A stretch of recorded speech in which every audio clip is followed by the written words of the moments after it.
சென்னை பாரிமுனை அருகிலுள்ள பழமையான கந்தசாமி கோயில்.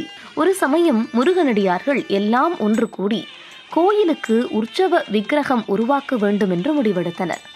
சிற்ப சாஸ்திரத்தில் மிக நுட்பறிவு கொண்ட ஒருவரை தேர்வு செய்தனர்.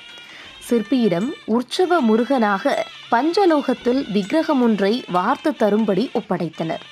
சிற்பியும் புடம் போட்டு எடுத்த பின் வார்ப்படத்தை பிரித்தபோது விக்கிரகம் மினுமினுவென மின்னியது. அதன் ஒளிச்சிதறல்கள் கண்களை கூசச் செய்தது. ஆனால் வார்ப்படத்திலிருந்த பிரித்தெடுத்த பகுதிகள் பூராவும் முட்கள் போல சிறு பிசிறுகளாக இருந்தன. கோயில் பொறுப்பாளர்கள் அனைவருமாக சேர்ந்து சிற்பியிடம், சிற்பம் நல்லா வந்திருக்கிறது, ஆனால் வெளித்துருத்தியிருக்கும் முட்கள் போலான பிசிறுகளை நீக்கினீர்கள் என்றால் சிற்பம் இன்னும் அழகாக இருக்கும் என்றனர். சிற்பியும், சரி, துருத்திய பிசிறுகளை எல்லாம் சுத்தப்படுத்தி தருகிறேன் என்று சொல்லி அதற்குண்டான கருவியுடன் விக்கிரகத்தை தொட்டார். அவ்வளவுதான்.